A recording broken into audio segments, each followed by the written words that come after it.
भक्तों, जय श्री राम। आपका हमारे प्रभु दर्शन करे चैनल में हार्दिक स्वागत है। तो चलिए दोस्तों, आइए आज की वीडियो में देखते हैं क्या है खास और हम किस टॉपिक के बारे में बात कर रहे हैं। दोस्तों, जब भी हम हिंदू धर्म में पूजा घर की बात करते हैं या फिर लड्डू गोपाल की बात करते हैं, घर घर में काफी सारे लोग जो भी कृष्ण भक्त होते हैं वह सभी अपने घर में लाला जी को जरूर रखते हैं। हर घर के मंदिर में प्राय लड्डू गोपाल जी देखने को मिलते हैं। कुछ लोग भगवान को स्थापित करने के नियम का पालन करते हैं, धीरे धीरे बाद में नियमों को अनदेखा कर देते हैं। अगर आपके घर पर लड्डू गोपाल है तो इसके अलावा रोजाना के कामों में भी कुछ नियमों का पालन करना आपका धर्म बनता है। आज मैं आपको बताऊंगी किस प्रकार से अगर आप घर में अपने लड्डू गोपाल रखते हैं तो आपको छोटी सी भूल नहीं करनी चाहिए, वरना आपकी सारी सेवा बेकार हो जाती है। एकदम सच्ची बात है। उन करोड़ों कृष्ण भक्तों द्वारा जो अक्सर अपने जीवन में लड्डू गोपाल की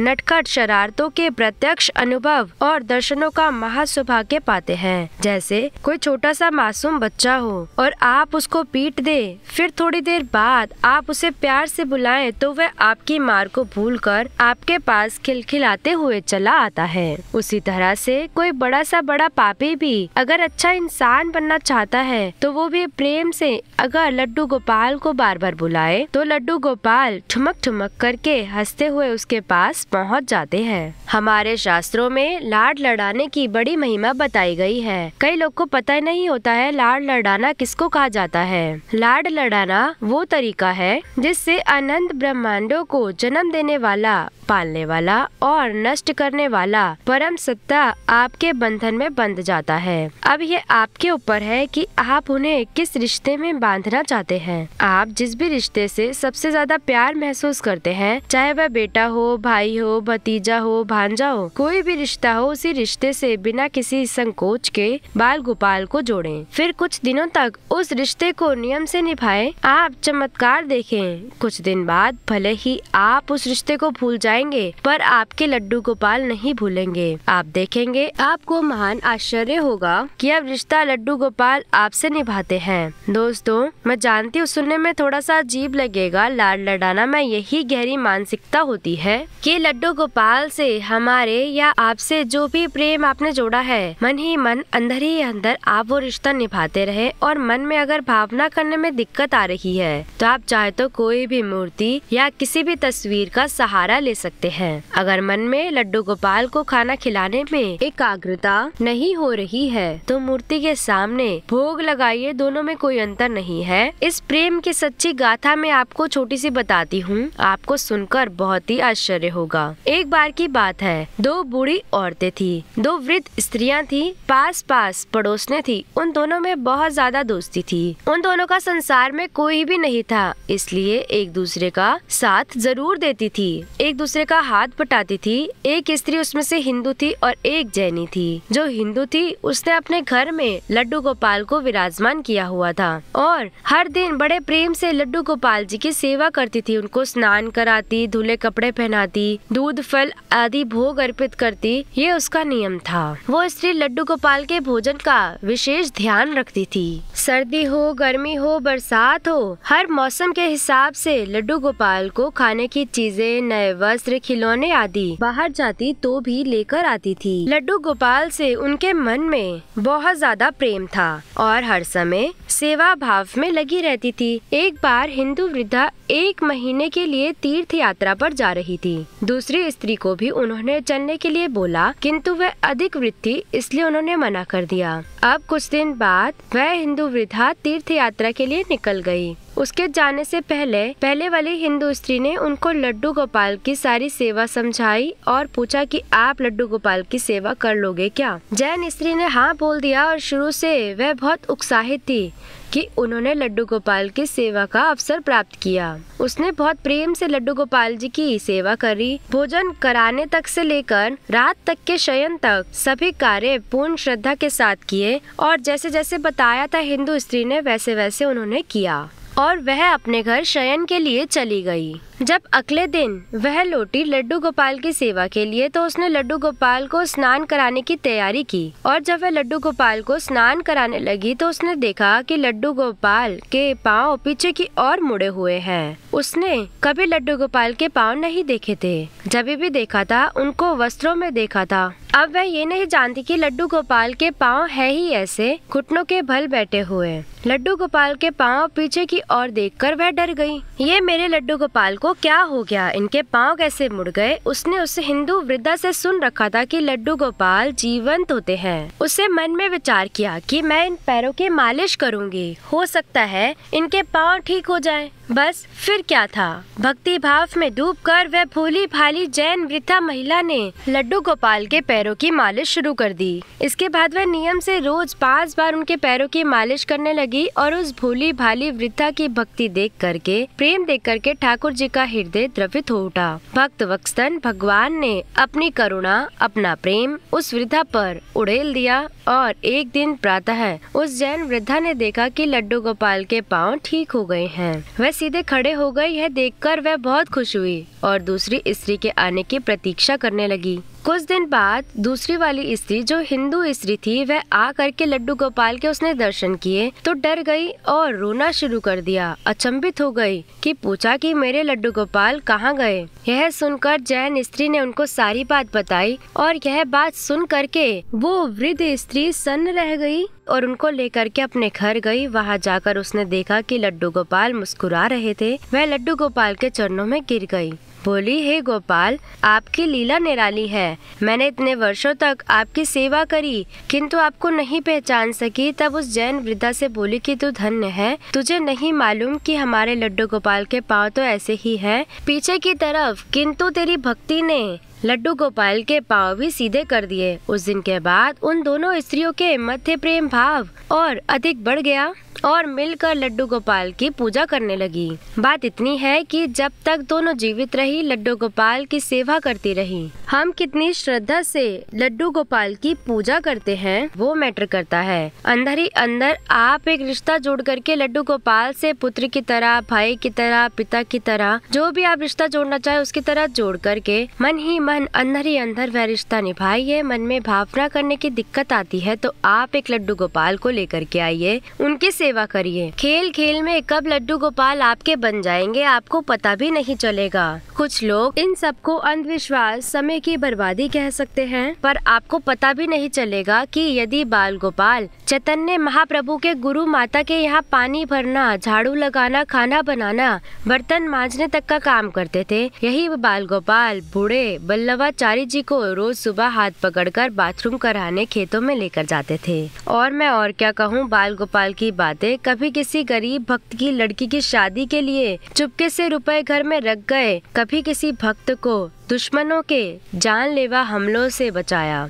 इसी बाल गोपाल ने कितनों को फर्जी मुकदमों से बचाया तो कितनों की सालों पुरानी बीमारियों के दर्द को सेकंड्स में लेकर भाग गए। यही बाल गोपाल है जो एक्सीडेंट में अपाहिज होने वाली दुर्घटना को मामूली सी फिसलने वाली घटना में बदल देता है। ये वही बाल गोपाल है जो भविष्य में होने वाली हिंसा को मामूली बीमारी में बदलकर खत्म कर देते हैं। ये ऐसा पक्का रिश्ता निभाता है कि 24 घंटे आपके साथ ही रहता है और एक बार आप इससे रिश्ता जोड़ लेते हैं तो ये आपको छोड़कर कहीं नहीं जाता है। फिर दोस्तों, जब 24 घंटे का ये अति प्यारा, अति सुंदर, अति मनमोहक हमें बॉडीगार्ड हमारे साथ मिलता है तो आपको मैं बता दूं, इस दुनिया की हर स्त्री लड्डू गोपाल की माँ और हर आदमी पिता बनने के महा सौभाग्य को निश्चित पा सकता है। और अगर घर के मंदिर में आप लड्डू गोपाल को विराजमान करते हैं तो आपको इन बात का ध्यान रखना चाहिए। फैमिली मेंबर की तरह उनका आपको ध्यान रखना चाहिए। रोजाना के कामों में नियमों का पालन करना चाहिए। सबसे पहले मन में ये बात बिठाना बहुत जरूरी है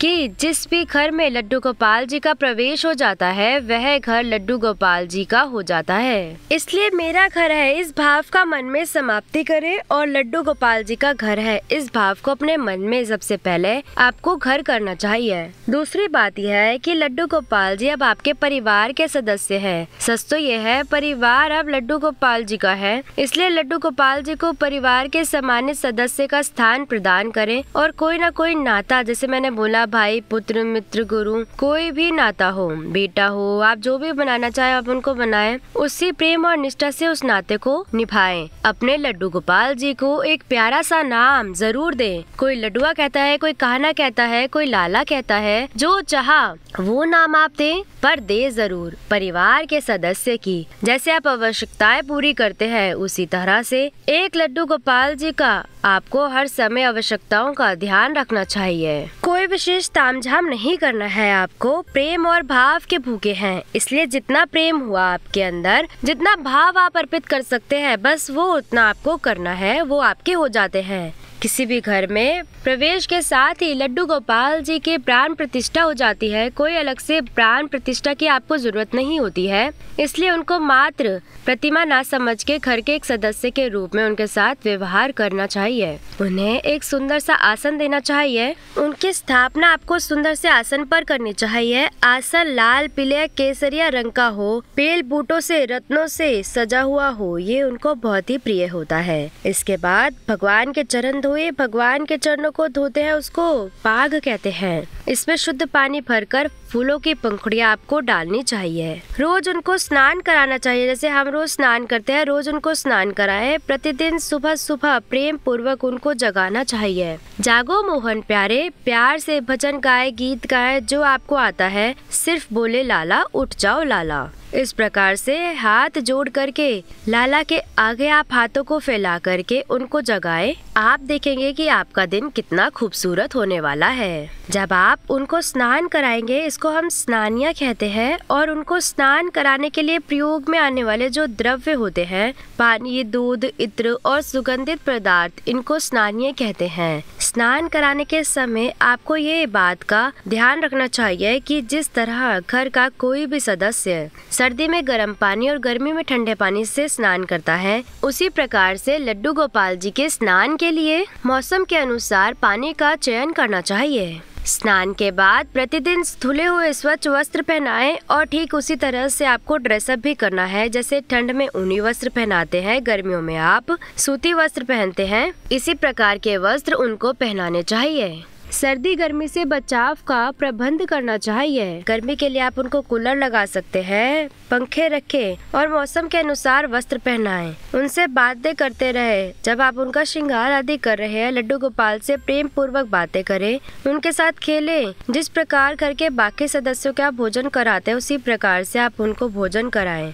पहले लड्डू गोपाल को भोजन कराएं, बाद में स्वयं भोजन करें। आप बीमार नहीं हैं तो आपको ऐसा ही करना चाहिए। बाकी जो डायबिटिक पेशेंट है, किसी भी प्रकार की बीमारी से ग्रस्त है, आप नहीं भूखे रह सकते, इस प्रकार की समस्या है, तो आप माँ हैं तो आप लड्डू गोपाल से पहले भी खा सकते हैं। आचमन आपको जरूर करना चाहिए। आचमन ये जिसको हम कहते हैं, वो आपको लड्डू गोपाल जी के पास आपको हमेशा रखना चाहिए। आचमन क्या होता है? शुद्धिकरण के लिए प्रयोग में आने वाला जल होता है और इसमें सुगंधित द्रव्य आप थोड़ा सा फूल डालें, इत्र के एक बूंद डालें, यह आपको डाल करके हमेशा लड्डू गोपाल जी के सामने जरूर रखना चाहिए। इसके बाद आपको भोजन देना है। जैसे हमें भूख लगती है, आपको भूख लगती है, उसी तरीके से लड्डू गोपाल जी को भी भूख लगती है। उनके भोजन का ध्यान रखें। भोजन के अलावा सुबह का नाश्ता, शाम की चाय, नाश्ते आदि का भी आपको ध्यान रखना चाहिए। हो सके तो रोज माखन मिश्री का भोग लगाएं। घर में कोई भी खाने की चीज आए, तामसी चीज ना हो, लड्डू गोपाल जी का हिस्सा उसमें से जरूर होना चाहिए। शहद, घी, दूध और शक्कर को मिला करके जो पंचामृत हम तैयार करते हैं,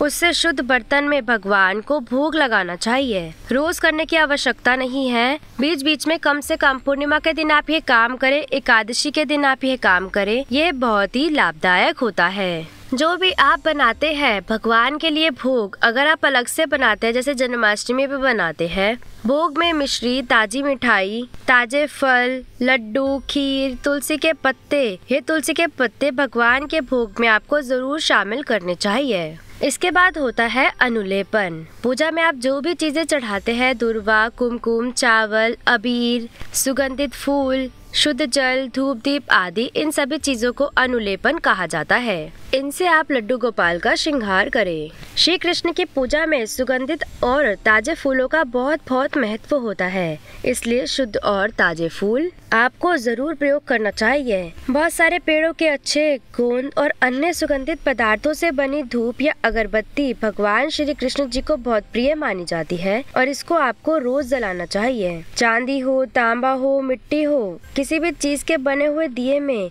गाय का शुद्ध घी डाल करके भगवान की आरती कम से कम शाम के समय आपको विधि विधान पूर्वक जरूर उतारनी चाहिए। एक्चुअली नियम यह होता है, जब मॉर्निंग में श्रृंगार करेंगे उसके बाद भी आप आरती करें। अगर आप नहीं कर सकते तो कम से कम दोनों हाथों को फैला करके आरती का भाव कर उनकी श्रृंगार आरती आपको जरूर करनी चाहिए। दिन भर आप लड्डू गोपाल जी को खिलौने से खिलाएं। यदि आप बाहर घूमने जाते हैं तो कभी कभी लड्डू गोपाल को घुमाने के लिए लेकर जाएं। समय समय पर आपको लड्डू गोपाल जी को बाहर जरूर लेकर जाना चाहिए और जैसे सभी फीमेल्स किटी पार्टी आदि करती हैं, इनको भी एक मीटिंग बाकी लड्डू गोपाल जी से आपको जरूर करानी चाहिए। हर दिन रात में दिन भर लड्डू गोपाल जी थक जाते हैं तो इनको रात को सुलाना जरूर चाहिए। लड्डू गोपाल जी को शयन जरूर कराना चाहिए। खाट ले लें, उस पर मुलायम सा तकिया, चादर या रजाई या जो भी मौसम के अनुसार जरूरत हो उनके ओढ़ने बिछाने का ठीक से व्यवस्था करनी चाहिए। जिस प्रकार आप एक छोटे बालक को प्रेम से सुलाते हैं उसी प्रकार से उनको भी सुलाना चाहिए।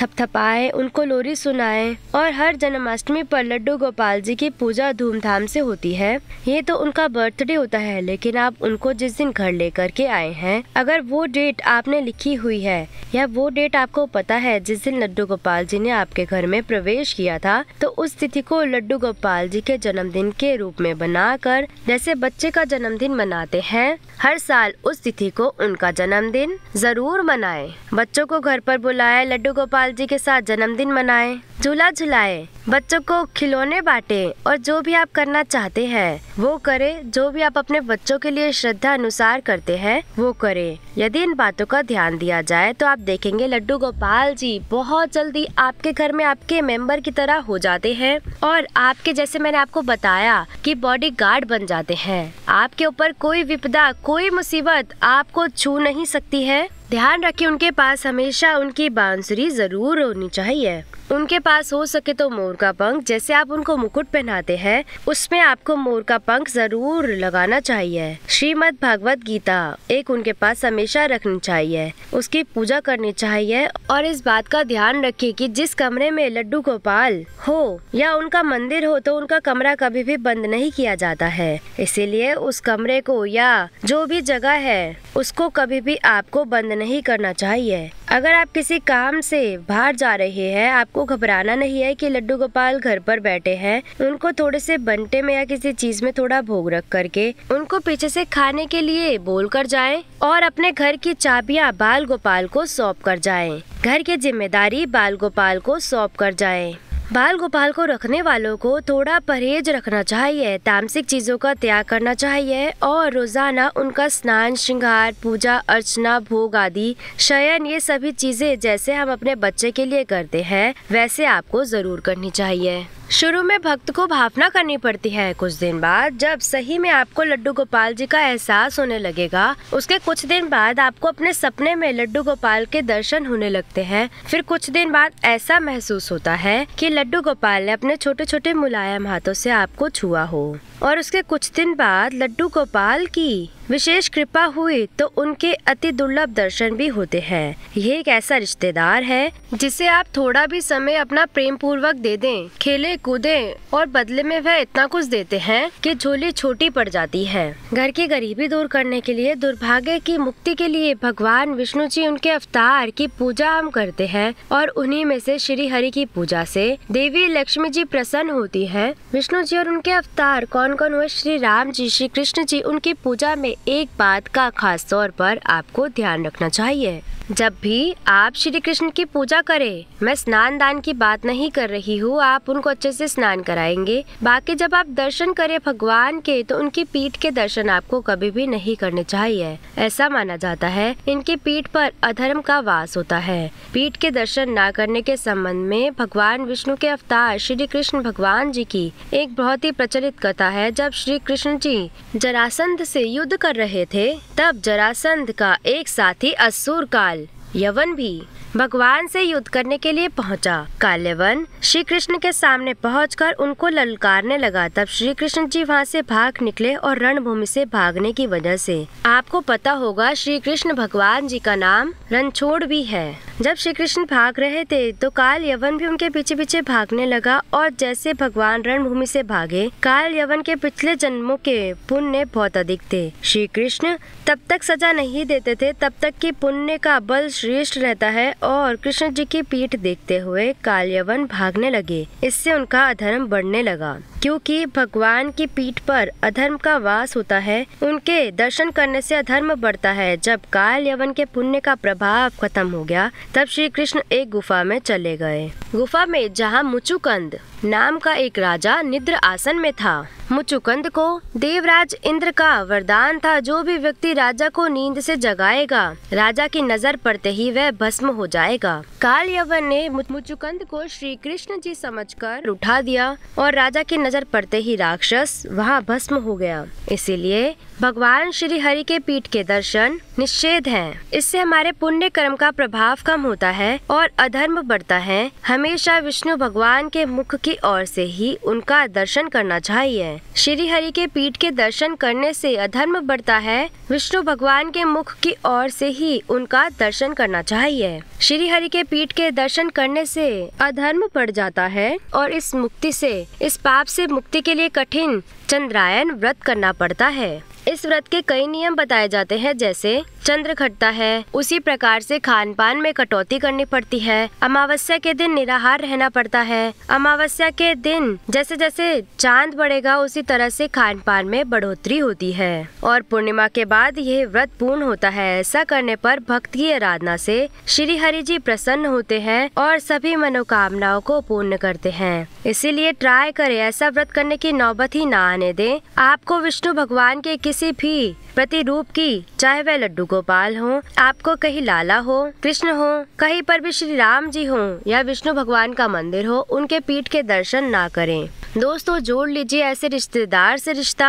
हर इंसान अकेला है और जरूरत के वक्त ये कृष्णा ही है, हमारे बाल गोपाल है, जो हमेशा हमारे साथ होते हैं। बस एक बार जरूरत है सच्चे विश्वास की। अपने फ्रेंड्स, फैमिली, मम्मी पापा, भाई बहन, बच्चे, सभी लोगों से इन्हें जरूर शेयर करें, क्योंकि हमें नहीं पता कौन सी वीडियो कब किसकी किस्मत बदल दे। आज की वीडियो में बस इतना ही। लौटेंगे एक नए वीडियो के साथ। जी हाँ दोस्तों, मेरे चैनल को ज्यादा से ज्यादा सब्सक्राइब करें और बेल आइकन को जरूर दबाएं, ताकि हमारी आने वाली हर एक वीडियो की अपडेट आप तक पहुंच सके।